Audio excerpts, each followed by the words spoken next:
My Sweetie Move vous emmène à la rencontre des Global City Makers. Nous sommes avec Saskia Sassen. Je rappelle que vous êtes sociologue, économiste, auteur de The Global City. Bonjour. Oui, bonjour, c'est très bien d'être ici.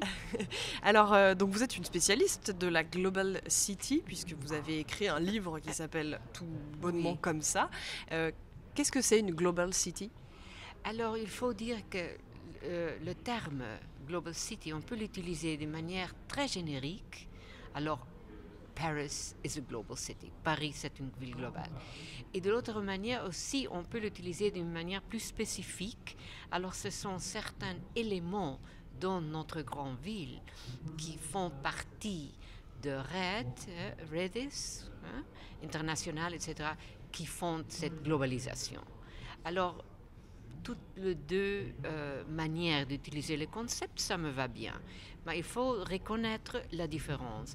Dans un cas, c'est très très spécifique et ça veut dire qu'il y a beaucoup d'éléments à New York, à Londres, à Paris, etc., qui ne sont pas globales, qui sont locales. Et quand même, moi, ça m'importe de récupérer ce fait que le global avec pouvoir, se peut installer dans une ville où il y a aussi les classes modestes, le pauvre, etc. Et est-ce que vous avez un exemple de Global City vraiment complète aujourd'hui ? Est-ce que ça existe ? Dubaï. Pourquoi ? Parce que Dubaï, comme ils le disent eux-mêmes, moi je suis justement arrivée de Dubaï et j'étais avec vous savez, le gouvernement là. Ils disent qu'ils n'ont rien. Ce qu'ils ont, c'est leur construction d'une notion qui s'appelle Dubaï.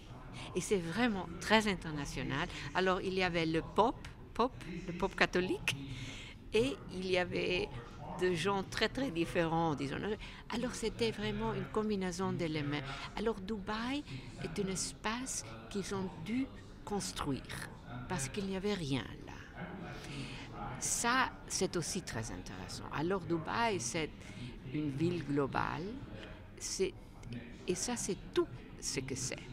Et c'est pour ça que c'est très important dans des grandes villes comme Paris ou Londres ou Tokyo, etc. Il y a le global, il y a le non-global. Alors, il y a une différence là.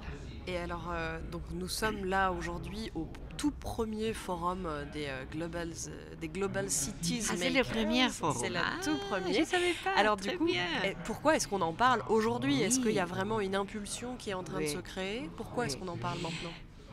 C'est-à-dire, pour moi, le phénomène commence il y a 30 ans presque.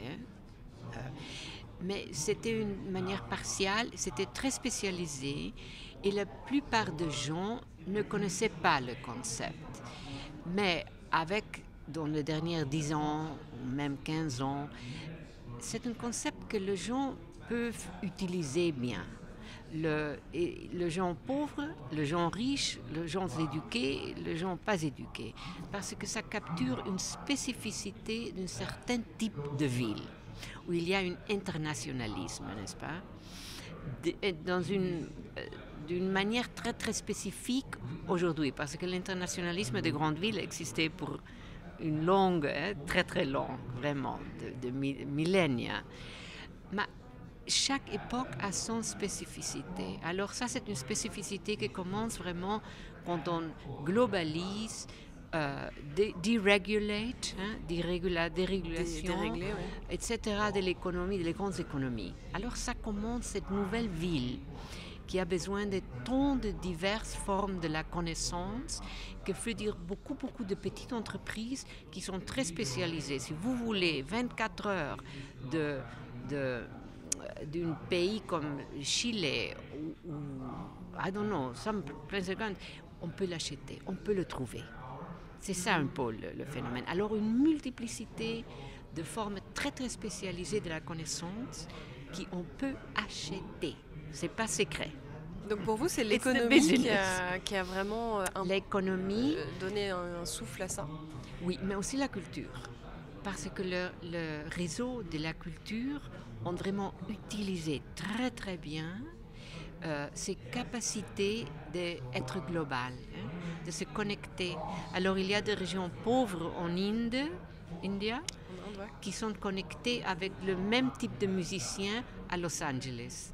Vous savez, ça c'est simplement un exemple de milliers d'exemples. Alors il y a toute une multiplicité d'acteurs qui peuvent aussi être pauvres et immobiles, hein, dans leur pays, mais qui se peuvent connecter. Alors le digital a joué un grand rôle. La ouverture du commerce au global a joué un rôle. Il y a beaucoup d'éléments qui se joignent. Mon français est vraiment déplorable. Non, moi je trouve que vous vous en sortez très bien. Écoutez, en tout cas, on demandera l'avis de nos auditeurs et de nos spectateurs. Mais je vous remercie beaucoup, Saskia Sassen, d'avoir été quelques minutes avec nous. Je rappelle que vous êtes sociologue, économiste et vous êtes auteur de The Global City. Merci beaucoup. Merci beaucoup.